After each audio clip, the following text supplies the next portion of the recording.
Hey everybody, this is Sakshi Mishra. Welcome back in Judicial World.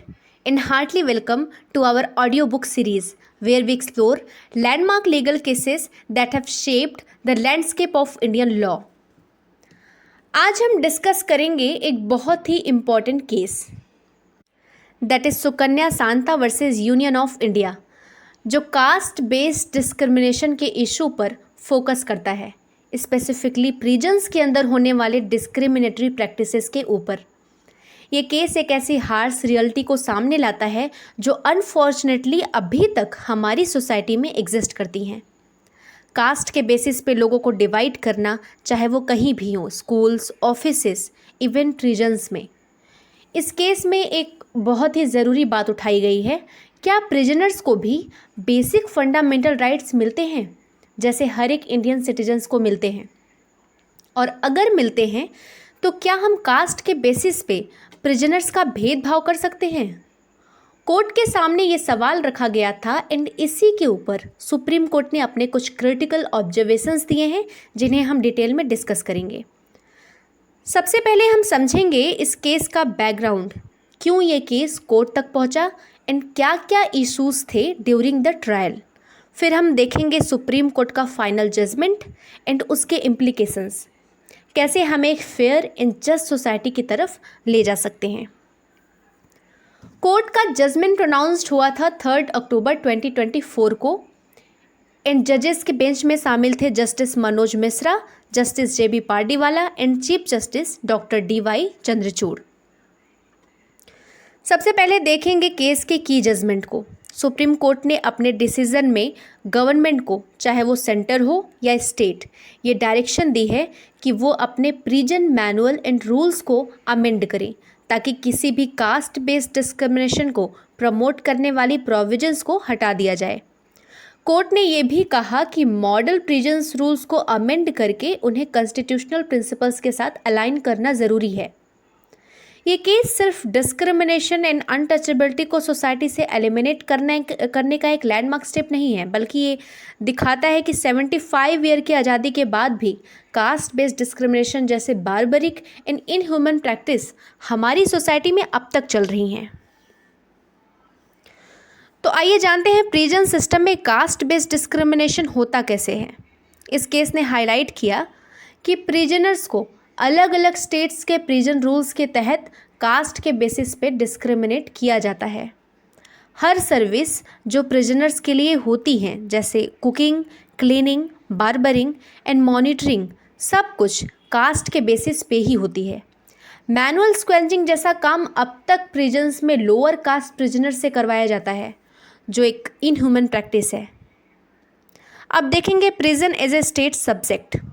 ये समझना ज़रूरी है कि प्रिजन एक स्टेट सब्जेक्ट है जो 7th शेड्यूल के स्टेट लिस्ट में आता है। इसका मतलब है कि सेपरेशन ऑफ पावर्स के कॉन्सेप्ट के अकॉर्डिंग जुडिशरी सिर्फ पनिशमेंट प्रिस्क्राइब करती है, लेकिन प्रिजनर्स के रख रखाव, उनके लिए medical and hygiene facilities provide करना एंड फूड सर्व करना, ये सब रिस्पॉन्सिबिलिटीज़ गवर्नमेंट की होती है। हर स्टेट अपने रूल्स के अकॉर्डिंग प्रिजन्स चलाती हैं, इसलिए स्टेट्स के अलग अलग प्रिजन्स रूल्स होते हैं। चलिए जानते हैं केस के फैक्ट्स को। ये केस रिवॉल्व करता है सुकन्या सांता, जो एक जर्नलिस्ट है। इनके द्वारा फाइल की गई पेटिशन के इर्द गिर्द जो इंडियन प्रिजन्स में कास्ट बेस्ड डिस्क्रिमिनेशन को एड्रेस करती हैं। ये रिट पेटिशन आर्टिकल 32 के अंदर फाइल की गई थी, जिसमें स्टेट प्रिजन्स मैनुअल्स के अनकॉन्स्टिट्यूशनल प्रोविजंस को रिपील करने की डिमांड की गई थी, जो डिस्क्रिमिनेटरी प्रैक्टिसेस को सैंक्शन करते हैं। पेटिशनर ने ये हाईलाइट किया कि ये प्रैक्टिस आर्टिकल 14, 15, 17, 21 एंड 23 के फंडामेंटल राइट्स को वायलेट करती हैं, जो हर नागरिक के कॉन्स्टिट्यूशन के तहत गारंटी किए गए हैं। ये पिटीशन के बैकग्राउंड बना सुकन्या सांता का आर्टिकल, जो दिसंबर 2020 में पब्लिश हुआ था, जिसका टाइटल था from segregation to labour Manu's caste law governs the Indian prison system. इस आर्टिकल ने caste based segregation and labour discrimination को हाईलाइट किया, जो अब तक इंडियन प्रिजन्स में चल रही हैं। प्रिजनर ने आर्गू किया कि स्टेट प्रिजन मैनुअल्स में कुछ अनकॉन्स्टिट्यूशनल प्रैक्टिसेस हैं, जैसे मैनुअल लेबर का डिवीज़न कास्ट के बेसिस पे, बैरिक्स का सेग्रीगेशन, डिस्क्रिमिनेटरी प्रोविजंस जो denotified tribes and habitual offenders को टारगेट करती हैं।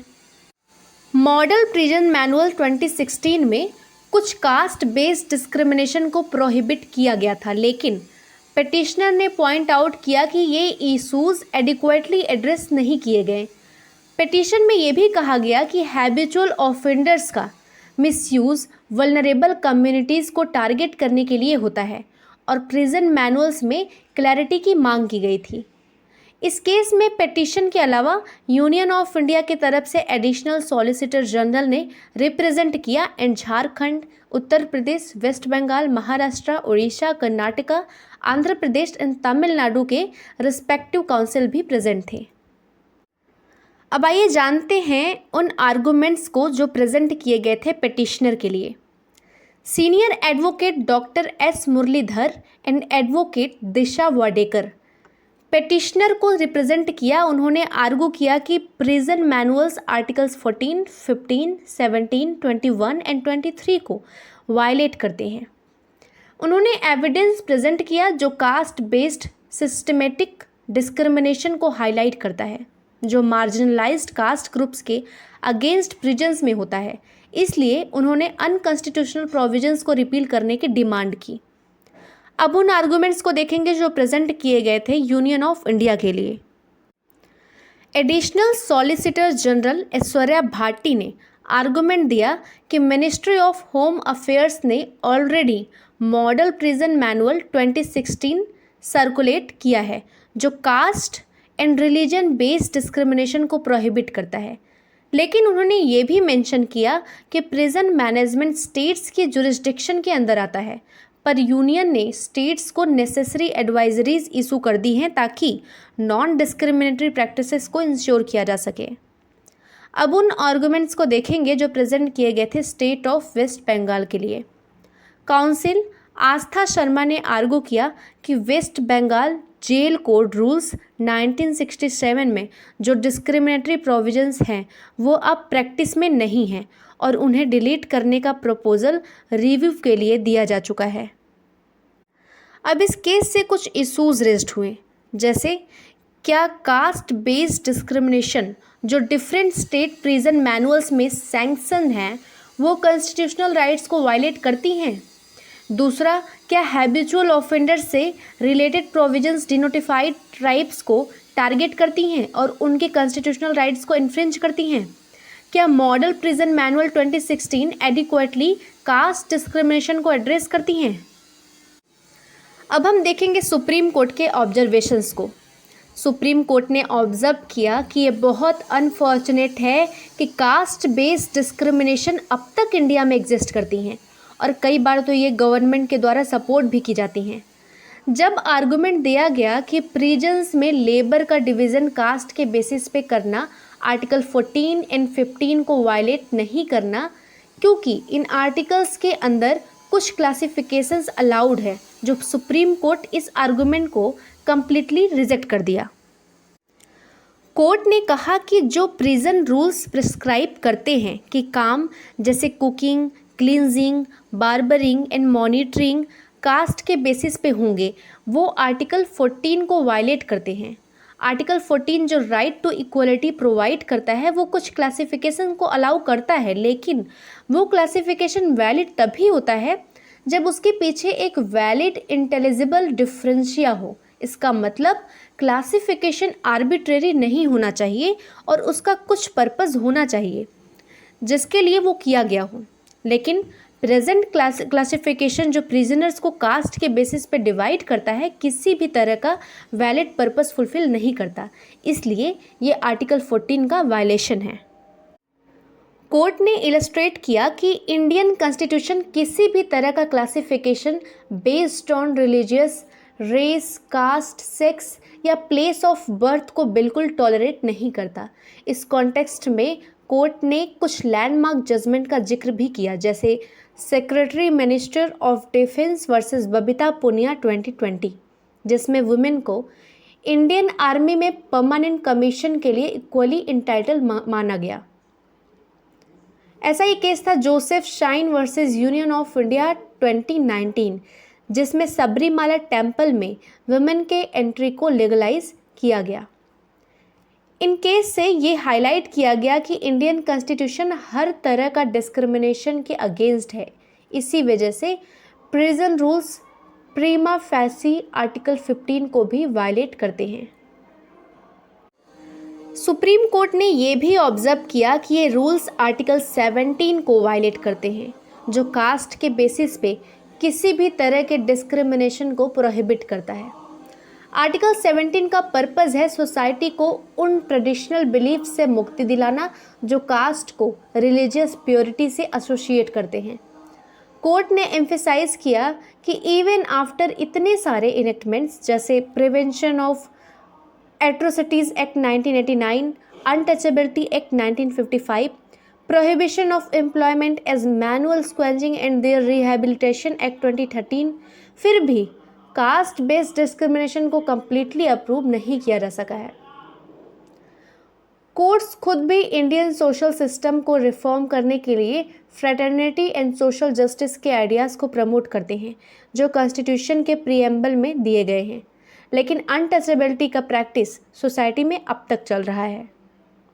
सुप्रीम कोर्ट ने आर्टिकल 21 के रिस्पेक्ट में एक और इम्पॉर्टेंट ऑब्जर्वेशन किया, जिसमें कहा गया कि राइट टू डिग्निफाइड लाइफ हर इंसान को मिलता है, चाहे वो एक कन्विक्ट क्यों ना हो। इसलिए कोई भी डिस्क्रिमिनेशन प्रिजन्स में अलाउ नहीं किया जा सकता। कोर्ट ने कई इंस्टेंसेस हाईलाइट किए, जैसे सुनील बात्रा वर्सेस दिल्ली एडमिनिस्ट्रेशन 1978, जिसमें जस्टिस कृष्णा लायर ने रिमार्क किया कि प्रिजनर्स को भी वैसे ही डिग्निफाइड लाइफ का हक है जैसे जेल के बाहर लोगों को होता है। इक्वलिटी एंड जस्टिस प्रिजनर्स के लिए भी होनी चाहिए और किसी को भी cruel and inhuman treatment prisons में फेस नहीं करना चाहिए। कोर्ट ने शीला बरसे केस 1987 का जिक्र किया, जिसमें कहा गया था कि रिपोर्टर किसी भी प्रिजनर्स का इंटरव्यू कर सकते हैं, ये चेक करने के लिए कि क्या उनका कोई फंडामेंटल राइट वायलेट तो नहीं हो रहा। Shabnam versus Union of India 2015 का भी मेंशन किया गया, जिसमें कहा गया कि डेथ सेंटेंस के बाद भी एक इंसान का डिग्निफाइड लाइफ का राइट बरकरार रहता है। इसलिए सुप्रीम कोर्ट ने कंक्लूड किया कि प्रिजन रूल्स आर्टिकल 21 को भी वायलेट करते हैं। सुप्रीम कोर्ट ने आर्टिकल 23 के एम्बिट को डिस्कस किया। Article 23 trafficking and force labour को प्रोहिबिट करता है, जो प्रिजन में होने वाले डिस्क्रिमिनेटरी लेबर प्रैक्टिसेस को भी कवर करता है।